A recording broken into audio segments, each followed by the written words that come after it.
Welcome to the history of the Enterprise. The first Enterprise originally belonged to the British and was named the George.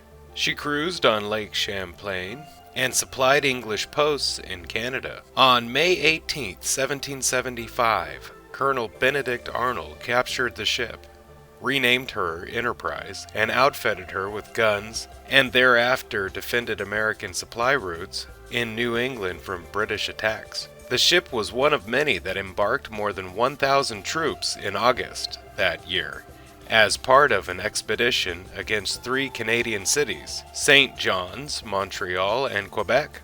British reinforcements caused the Americans to retreat. Regrouping in October, Arnold's soldiers disrupted the British invasion into New York. Enterprise was one of only 5 ships to survive the 2-day battle. The following year, the British would be defeated at Saratoga, New York, which helped bring about a French alliance with the colonists, and with them their powerful navy. Enterprise, however, wasn't around for the Battle of Saratoga. The sloop had been run aground on July 7, 1777, during the evacuation of Ticonderoga, and was burned to prevent its capture. Enterprise II, 1776 to 1777.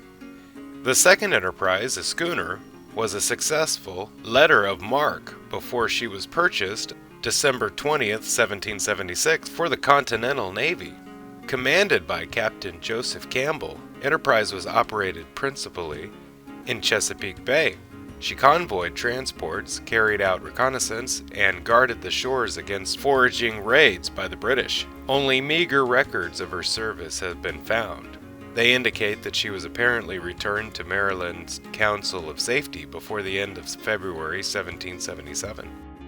Enterprise III, 1799 to 1823. The third Enterprise was a schooner used to capture the pirate ships during the Barbary Wars. At her time of service, anti-piracy operations were a major part of the Navy's mission. American shipping vessels were frequently attacked in the Caribbean, and the Navy was tasked with fighting them. It was her commanding officer, Lieutenant Stephen Decatur Jr., who pulled off the daring expedition to burn the frigate Philadelphia in the harbor of Tripoli in 1804. She would be refitted as a brig during the War of 1812. On September 5, 1813, Enterprise chased down the British brig Boxer in a close combat battle that took the lives of both ships' commanding officers. From 1815 to 1823, Enterprise suppressed smugglers, pirates, and slavers until July 9, 1823. The ship became stranded and broke up on Little Corradino Island in the West Indies, without any loss of her crew. Enterprise IV, 1831 to 1844. The fourth Enterprise was a schooner built by the New York Navy Yard, where it was launched October 26, 1831. Its original complement was 9 officers and 63 men, and for most of its life it protected U.S. shipping around the world. After spending time guarding American interests near to Brazil, the schooner spent time in the Far East, Africa, India, and the East Indies. She was back cruising South America until 1839, when she left Chile to round the Horn, make a port call at Rio de Janeiro, and then head north to Philadelphia, where she was inactivated on July 12th. Recommissioned a few months later, Enterprise sailed from New York back to South America on March 16, 1840. After 4 years, she returned to the Boston Naval Yard, decommissioned June 24, 1844, and sold 4 months later. Enterprise V, 1877 to 1909. The fifth Enterprise was a bark-rigged screw sloop of war. She was built at the Portsmouth Naval Yard in Maine, launched June 13, 1874, and commissioned March 16, 1877. Decommissioned and recommissioned several times, she primarily surveyed oceans, littoral areas, and riverfronts around the world, including the Amazon and Mandara rivers. When not on hydrographic survey cruises, she spent time sailing the waters of Europe, the Mediterranean, and the east coast of Africa. From 1891 to 1892, Enterprise was the platform on which the cadets at the Naval Academy trained and practiced. Then she was lent to the Commonwealth of Massachusetts for duty as a maritime school ship for 17 years. Returned to the Navy on May 4, 1909, Enterprise was sold 5 months later. Enterprise 6, 1916 to 1919. The 6th Enterprise, number 790, was a 66-foot motorboat. Was purchased by the Navy on December 6, 1916. Placed with the 2nd Naval District on September 25, 1917. The non-commissioned motorboat performed harbor tug duties at Newport, Rhode Island, before going to New Bedford, Massachusetts, December 11, 1917. The motorboat was transferred to the Bureau of Fisheries, August 2, 1919. Enterprise 7, 1938 to 1947. Once again, a proper warship, this time a Yorktown-class carrier. Enterprise CV-6 earned her nickname the Big E. In World War II, she earned 20 battle stars, the most of any U.S. warship in World War II, for the crucial roles she played in numerous battles, including Midway, Guadalcanal, Leyte Gulf, and the Doolittle raid on Tokyo. During the Battle of Guadalcanal, Enterprise took 3 direct hits, killing 74 and wounding 95 crew members. It was the Enterprise that took on the Hornets aircraft after the carrier was abandoned during the Battle of Santa Cruz Island, October 26, 1942. By the end of the naval battle of Guadalcanal on November 15th, Enterprise had shared in sinking 16 ships and damaging 8 more. After an overhaul for much of 1943, Enterprise was back in the fight when, on November 26, 1943, the Big E introduced carrier-based night fighter operations in the Pacific. The Big E suffered the last of her damage on May 14, 1945, after a kamikaze plane struck the ship near her forward elevator, killing 14 and wounding 34 men. The most decorated ship in U.S. naval history entered the New York Naval Shipyard on January 18, 1946, for inactivation and was decommissioned February 17, 1947. She was sold on July 1, 1958. Enterprise 8, 1961 to 2017. In 1954, Congress authorized the construction of the world's first nuclear-powered aircraft carrier, the 8th U.S. ship to bear the name Enterprise. The giant ship was to be powered by 8 nuclear reactors, 2 for each of its 4 propeller shafts. This was a daring undertaking, for never before had 2 nuclear reactors ever been harnessed together. As such, when the engineers started planning the ship's propulsion system, they were uncertain how it would work, or even if it would work according to their theories. 3 years and 9 months after construction began, Enterprise CVN-65 was ready to present to the world as the first, the finest, supercarrier, and the construction was proven capable. Her long career, consisting of 25 deployments and 51 years of service to the United States, has been well documented. The ship was inactivated on December 1, 2012, and decommissioned February 3, 2017, following nuclear defuelment, dismantlement, and recycling. This ship was inactivated December 1, 2012, and decommissioned February 3, 2017, following nuclear defueling, dismantlement, and recycling. The next USS Enterprise aircraft carrier. The USS Enterprise CVN-80 will be the 3rd Gerald R. Ford-class aircraft carrier to be built for the United States Navy. She will be the 9th United States naval vessel to bear the name and is scheduled to be constructed and in operation by 2027. The naming. On December 1, 2012, during the presentation of a pre-recorded speech at the inactivation ceremony for the USS Enterprise CVN-65, then Secretary of the Navy, Ray Mabus, announced that the CVN-80 would be named Enterprise. CVN-80 will also be the first American supercarrier since America was commissioned in 1966, not to be named in honor of a person. Construction. CVN-80 will be built by Huntington Installs Industries Newport News Shipbuilding in Newport News, Virginia. Enterprise is scheduled to begin construction around 2018 and will be delivered by 2025. However, in an effort to save costs, the Congressional Research Service indicates that the Navy Department is reviewing the possibility of extending the length of time used to build both John F. Kennedy CVN-79 and the Enterprise by 2 years. If approved, the ship would not enter service until 2027 and prevent any instance of 12 carriers being in service at any one time. The steel from the CVN-65 Enterprise will be recycled and used to construct the CVN-80. The ship is currently scheduled to replace the USS Dwight D. Eisenhower CVN-69. The first cut of steel ceremony, marking the beginning of fabrication of the ship's components, was held on August 21st, 2017. In the spring of 2018, a piece of steel from CVN-65 was melted down and remade into a keel plate for the CVN-80. Enterprise in flight. The Enterprise balloon. The Enterprise was a gas-inflated aerostat built by Professor Thaddeus C.S. Lowe, along with his father, Clovis, in 1858. It was the second balloon built by Lowe at his Hopkin, New Jersey facility, and named with the express approval of his wife, because of the money and time they put into creating it.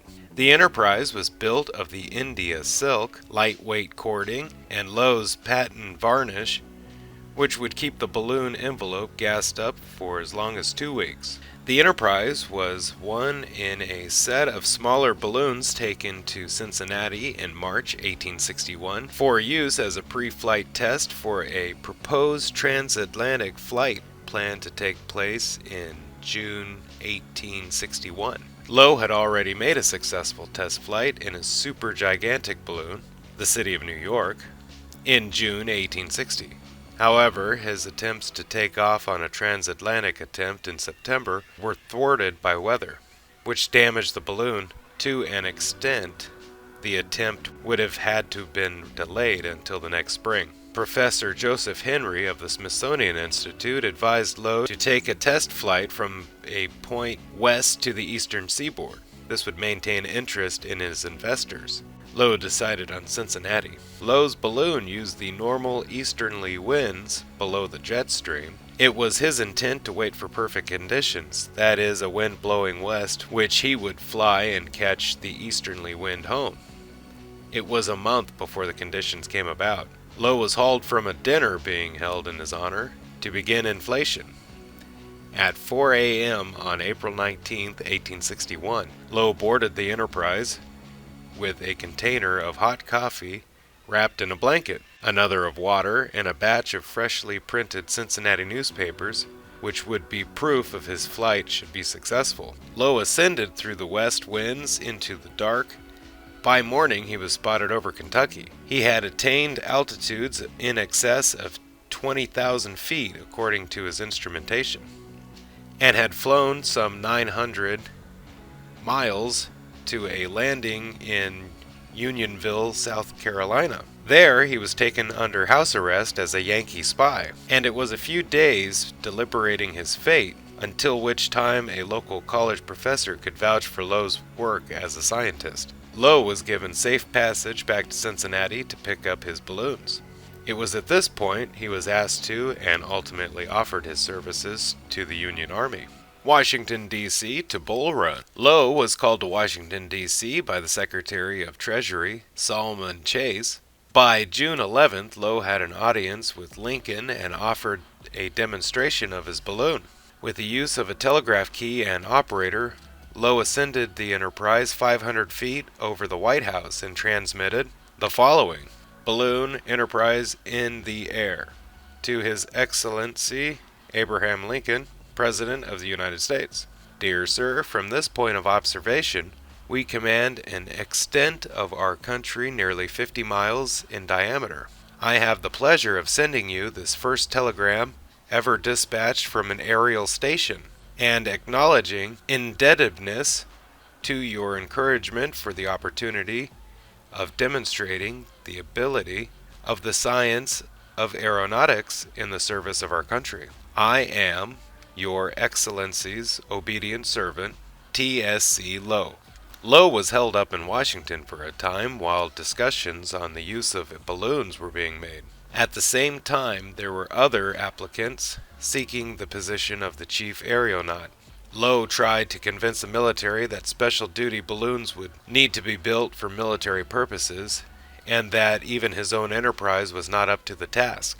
So as not to shrug from his purpose at hand, Lowe took the Enterprise out with General McDowell's army to the site of the Battle of Bull Run. In his first free flight demonstration, Lowe's landing was rebuffed by the Union soldiers, who did not make out any type of military insignias for Lowe and his balloon, as he had none, and was forced to land behind enemy lines.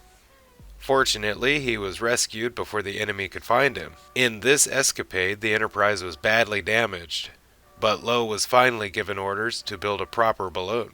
Eventually, the Enterprise was put back into light service with Lowe's father in Washington, D.C. After Lowe was able to build 7 proper military balloons, the Enterprise was decommissioned. The Enterprise L-Class Blimp. The L-Class blimps were training airships operated by the United States Navy during World War II. In the mid-1930s, the Goodyear Aircraft built a family of small, non-rigid airships that the company used for advertising the Goodyear name. In 1937, the United States Navy awarded a contract for 2 different airships, K-Class blimp designated K2 and a smaller blimp based upon the Goodyear's smaller commercial model airship used for advertising and passenger carrying. The smaller blimp was designated by the Navy as L1.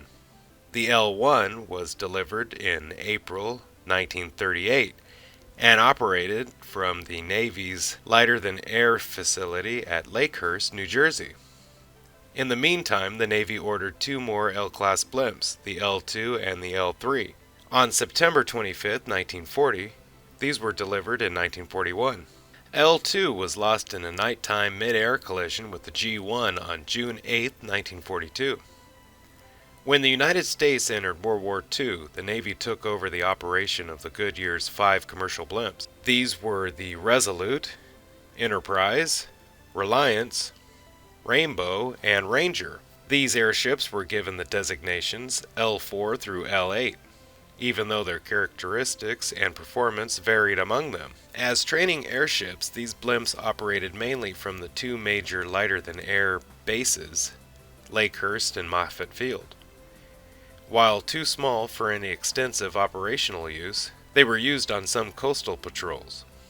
In this role, L8 of Blimp Squadron ZP-32 was involved in a mysterious incident wherein the airship came drifting in from the Pacific Ocean over southern San Francisco at Daly City on August 16, 1942, without either of the crewmen, Lieutenant E.D. Cody and Ensign C. Adams, on board.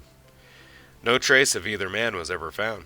Following the end of World War II, a number of L-Class blimps were sold back to Goodyear. The company repaired L8 and renamed it America. The Enterprise in space. The Space Shuttle Enterprise, orbital vehicle designation OV-101, was the first orbital of the Space Shuttle system. Rolled out on September 17, 1976, it was built for NASA as part of the Space Shuttle program to perform atmospheric test flights after being launched from a modified Boeing 747. It was constructed without engines or a functional heat shield, and was therefore not capable of spaceflight. Originally, Enterprise had been intended to be refitted for orbital flight to become the second space-rated orbiter in service. However, during the construction of the Space Shuttle Columbia, details of the final design changed, making it simpler and less costly to build the Challenger around a body frame that had been built as a test article. Summarily, Enterprise was considered for refit to replace the Challenger after the latter was destroyed, but Endeavour was built from structural spares instead. Enterprise was restored and placed on display in 2003 at the Smithsonian's new Stephen F. Udvar-Hazy Center in Virginia. Following the retirement of the Space Shuttle fleet, Discovery replaced Enterprise at the center, and Enterprise was transferred to the Intrepid Sea, Air, and Space Museum in New York City, where it has been on display since July 2012. Service. Construction began on Enterprise on June 4th, 1974. Designated OV-101, it was originally planned to be named the Constitution and unveiled on Constitution Day, September 17, 1976. Fans of Star Trek asked U.S. President Gerald Ford, through a letter-writing campaign, to name the orbiter after the television show's fictional starship USS Enterprise. White House advisors cited hundreds of thousands of letters from Trekkies, one of the most dedicated contingencies in the country, as a reason for giving the shuttle its name. Although Ford did not publicly mention the campaign, the president said that he was partial to the name Enterprise and directed NASA officials to change the name. In mid-1976, the orbiter was used for ground vibration tests, allowing engineers to compare data from an actual flight vehicle with theoretical models. On September 17, 1976, Enterprise was rolled out of Rockwell's plant at Palmdale, California. In recognition of its fictional namesake, Star Trek creator Gene Roddenberry and most of the principal cast of the original series of Star Trek were on hand at the dedication ceremony. Retirement. With the completion of critical testing, Enterprise was returned to Rockwell's plant in Palmdale in October 1979 and was partially disassembled to allow certain components to be reused in other shuttles. After this period, Enterprise was returned to NASA's Dryden Flight Research Facility in September 1981.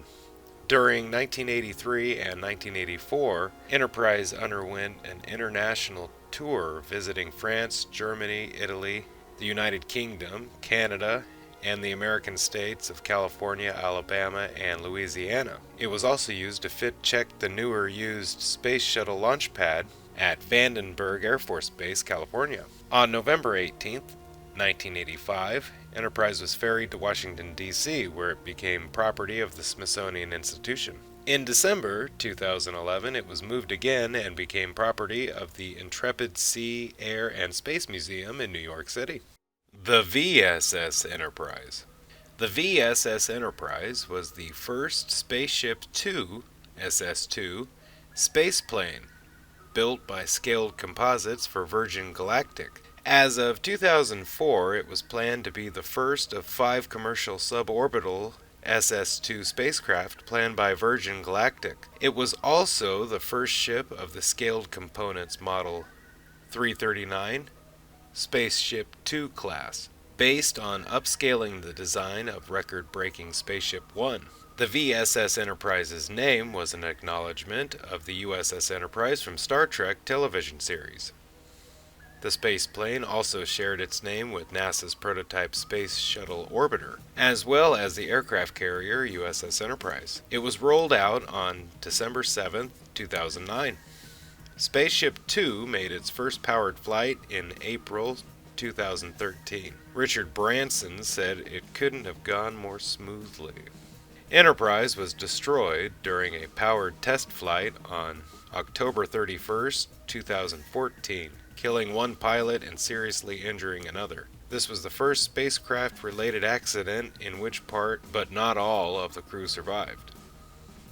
An investigation revealed that the accident was caused by premature deployment of the feathering system, the ship's descent device. The NTSB also faltered the spacecraft's design for lacking fail-safe mechanisms that could have deterred or prevented early deployment.